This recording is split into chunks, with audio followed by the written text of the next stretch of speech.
What's up, everybody? Welcome to Epic Battle Cry. It is Tuesday, August 5th. We hope your August is awesome thus far. It is Tuesday, so we're almost midway through the week, but not at the beginning of the week. I like Tuesdays, actually. Tuesdays are a pretty fun day.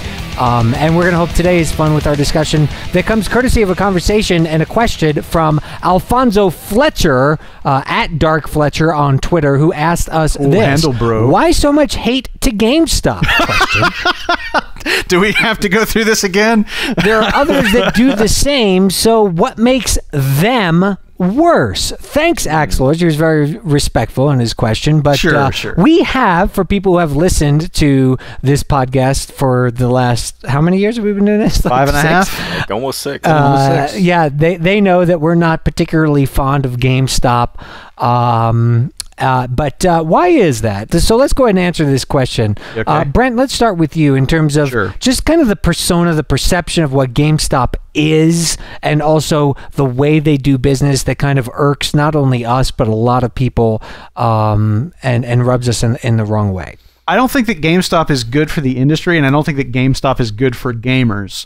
From the industry standpoint, things like the discussion we were having yesterday about EA Access, things like Online Pass, a lot of the problems that we have with things that publishers in the industry, things that they are doing, a lot of that has been motivated by GameStop's business practices. To circumvent it, yeah. That's exactly right, to try to circumvent GameStop's business model. So I don't think that and I don't like those things, and I feel that GameStop is the ultimate motivation for them. So I don't like the fact that, that GameStop has done that. I don't like the fact that GameStop has really pioneered this whole retailer exclusive content. That infuriates me. Yeah, that does. Beyond all reason. The idea that I could say, like let's say Tony and I sit down and we're having a discussion about some Red Dead Redemption 2. Red Dead Redemption 2 comes out. I get Tony to play it. He really loves it, and we're talking about it. And I say, hey, you remember the part when XYZ happened? And he said, no. And I said, well, you know, didn't you like go to this town and do? He's like, yeah, I did all that. I was like, well, I mean, didn't you get to do this? Like, no, that wasn't there. And it turns out that's because Tony bought a copy of the game at somewhere other than GameStop. I fictitiously bought my game at GameStop and had access to content in my game that Tony didn't. We both went and bought Red Dead Redemption 2, but we can't have the same experience with it because of where we shopped. That I really, really loathe. And then the third point is for gamers. GameStop's a bum deal, and I understand that that there is an access issue with this that's different, certainly in other countries outside the U.S. In the U.S., I'm speaking about the U.S. now, and I understand the situation can be different in other places, and I understand that. But I can't remember how long ago it was. It was around the time Forza 4 came out. I had a bunch of games that I decided I was ready to let go of. And I was going to go do like a trade-in thing somewhere. Massive trade-in. So I thought, this will be an interesting experiment. So I sat down. I had my list of games. I called up GameStop. I checked what my list of games would be worth there, and then I also checked Best Buy, Target, Amazon, and it seems like there was one other place. And then I did G2K, which is a local used game store. Right. And GameStop was offering me the least amount of value, and the local game store, G2K, was offering the most. And the difference was like $22. It was not insignificant. Right. And so if the argument is just that, GameStop's trade-in value is why I go there, it's just not that good. Now, the one thing that I think that GameStop does to get people in is, and I can't remember what they call this program, but they have the whole thing like where you basically... They call it bend over. They call it the bend over policy. But no, you can buy a game, you can basically kind of like roll over like trade-in value and all that kind of thing. So if you've got some credit in the system, it costs you very, very little money to go back and get like used games and so forth, and just like return them, get something else, and like kind of keep rolling that over. And a lot of people say that that's why they do it. Is that aspect of GameStop's business model is to their advantage, but the actual trade-in part, I don't think holds up all that well in comparison to some other people that have similar business models. So for my own part, that's why I don't like GameStop. Yeah, TG, you've worked in retail for years. You've been around. You've worked in video game retail. I've worked in a company that is now owned by GameStop. At one point. So what are your thoughts? Why do you personally not like GameStop? Well, I mean, to be brutally honest, Brent covered a lot of the material. I think the biggest thing that most of us had a problem with in the kind of the early days of GameStop was just how I think unbalanced the way they would do used games were. Right. Because not only was it just like, really, I had less of a problem with how much trade-in value they give you, because to me that's one thing. Hey, you're giving me a price, like I'll buy this off of you for that. That to me is one thing. Everybody can decide. But the fact is they would turn around like and sell those same games if it was a relatively new game for like $5 cheaper than the new one. I mean, it was such a small decrease off of the value. So it was one of those things where it was not a very friendly thing to the gamer in general as to what I thought, because you could usually get a better deal most other places. The real problem I have with GameStop as a whole is because they are essentially in the US, they are essentially the only predominant gaming retailer around. There are a lot of smaller independent that have a couple stores, like G2K Games I think has maybe 10 stores in our region. Yeah, and I've got some local shops here in Denver that I go to. Exactly. But I mean, like, as a national retailer, they're pretty much the only thing left. Yeah. And the reason that it's sort of frustrating is they have, over the years, through I will say they've garnered a lot of fans. A lot of people just like their stores. They go in there, they like the way the trade-ins work, they like the way the trade-ins towards used games work, and because of that, they've built up they do a very good job of getting pre-orders. They do a very good job of just sales in general. I mean, in most cases, they outsell the big retailers near them, sometimes 5-to-1 in any given product. And so they've gotten so powerful that they can now sort of dictate things to the industry. And that's what I don't really like. Like, I don't sort of blame them for it, to be brutally honest with you, because to me, from a business standpoint, I think it's very smart of them. And I don't really think that they've done it illegitimately. I don't think that they've done something underhanded. Like they've just slowly over time they've built this. It's like a Walmart, honestly. Walmart can go to Cheetos and say, hey, we need some more variants of Cheeto flavors, and Cheetos is like, we don't make any other flavors of Cheetos. Fine, like, we'll cut you. You might want to make that, because if you don't, we're going to stop carrying your product. Oh, okay. Hey, what do you know? We got fucking sunshine out your ass flavored Cheetos. Cookies and cream. But that's the point. And the same way that that's awful. The same way that like a Walmart, having worked in electronics retail, Walmart can sell products in general at a cheaper price because they have that much pull, and they buy that much more product, but they can also send back more. So, like, for instance, they can be a lot more forgiving in you returning a product, whereas another company that's sold in good faith, they're like, well, we have to limit how long you have to return something, because they don't have the clout to say, like, oh, well, you know what, if you don't let us return X amount of these products, we're not going to carry that product anymore. Oh, okay, never mind. We'll be more than happy to do it. They have so much pull, leverage, that they have they have sort of bent the will of a lot of the game companies to what they want specific to them, and I do think that sort of hurts the industry in a lot of ways. Now, I will say though, having things like the bonus content and stuff like that's really not new. For years, you go to a retailer and this one might have, let's say it's something like a movie. This retailer might have the movie poster when you buy it there. This retailer might have a 3D foil cover for their movie.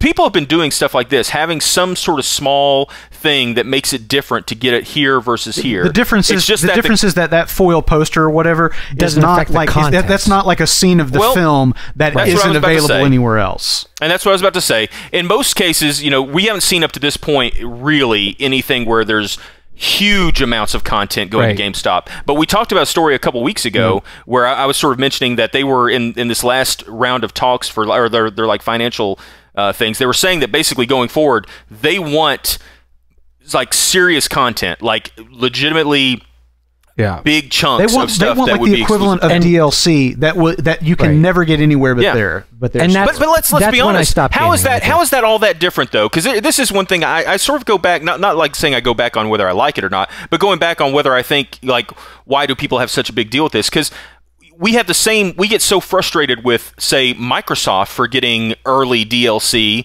for a game company. What if they start doing exclusive DLC, truly exclusive, not timed exclusive or anything like that? It's going to be the same problem we're talking about with GameStop. Like, and let's be honest, GameStop's not even quite doing that yet. So I mean, but it seems to be kind of coming down the pipe. So I think that's what we don't like is that they have the power at this point to sort of.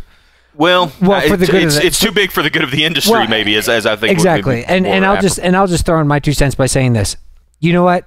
No one is forcing people to walk into a store and trade in their games. Yep, exactly. No one has ever at GameStop forced you to do anything, but people keep doing it because they have a stranglehold on the market. And the thing that I dislike the most, the question is very pointed in saying there are others that do the same, so what makes them worse? They specialize in games. Only recently have they started bringing on other products like used cell phones and other stuff. But that's such a small. Best Buy and all the other places that are now doing trade-ins or have started doing trade-ins in the last year or two, they have other type of content to offer, other type of merchandise to offer. GameStop exclusively focuses on video games, and the video game consumer is a special breed. A special breed that is excited about what they anticipate, and their business model harps on that. And the issue that I have with GameStop particularly is that you always feel screwed when you come out of there, as opposed to feeling like, wow. Do you not?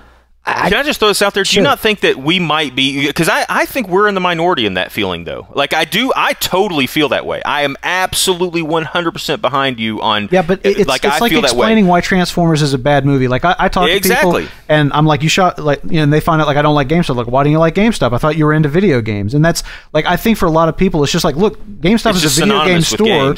Like you must like them, and then I explain why I don't like them. Like, oh yeah, that's pretty crappy. I think that for a lot of people, they just never even consider these things. And that's why, and I think there are some people that genuinely like it. Like, I think there are some people, like, I've talked to people before that are like, no, hey man, I feel like they always do pretty right by me. And it's like, you know, I hate to say it, but I mean, I do feel like we're sort of in the minority here. I think it is because we look at it sometimes from a bigger perspective. When you walk in with a stack of games and they give you $18 for it, and then turn around and sell all those games. Well, but then why did you give them to them, though? That's the thing that's one argument I don't really have. And this is what I'm saying. The video game consumer is so excited for the thing. You don't walk into Target like, I am so excited to buy bread. I'm so excited for this You thing. may not. Oh, yeah, exactly.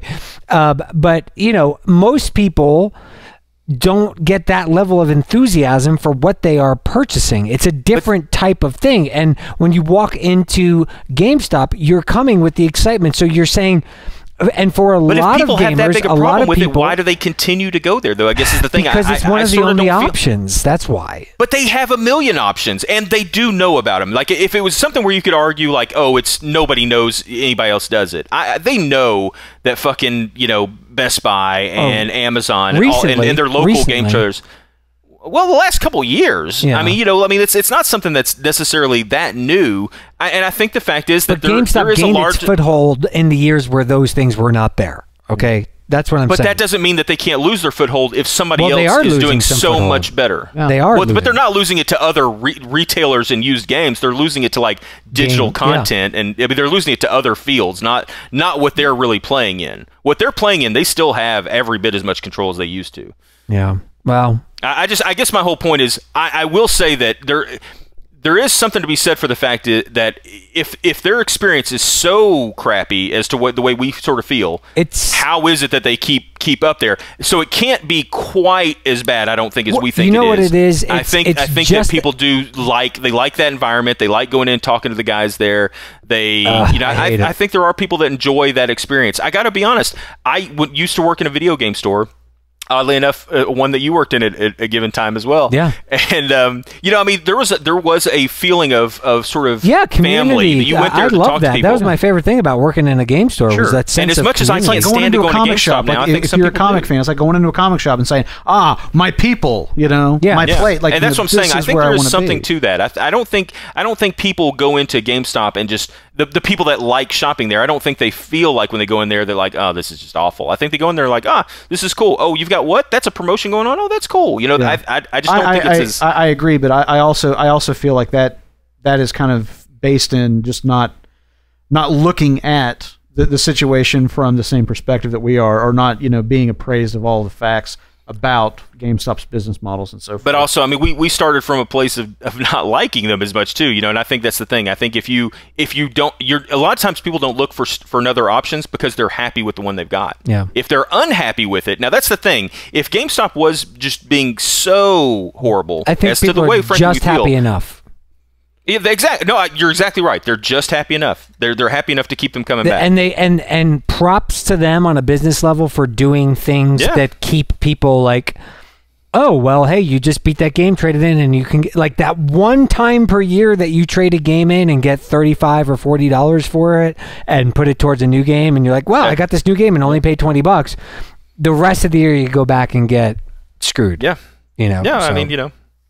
Anyway, well, we hope that answers your question. We are going to GameStop this conversation on Tuesday and look forward to our conversation tomorrow. We're going to get you through hump day because we like to hump. That's what we do at Epic Battle Axe. If you have a question, Digital Underground style. At EpicBattleAxe.com. Actually, just at EpicBattleAxe on Twitter is where you can submit your questions. We'll look for some great ones to answer. We're always looking for a good conversation topic, so let us know. And we'll look forward to seeing you tomorrow. We hope that answers your question, Dark Fletcher. Alfonso, no relation to Alfonso Soriano of the New York Yankees fame, and I'm sure. But anyway, we hope you have a great day. How sure are you? I'm not actually very sure, because usually people aren't related by their first name; they're related by their last name. Didn't we have this conversation once before? I think so. I don't know. Fletch lives. Anyway, all right. Have a good one, and we'll talk to you tomorrow, guys. Thanks so much for listening and watching. Take care. Peace.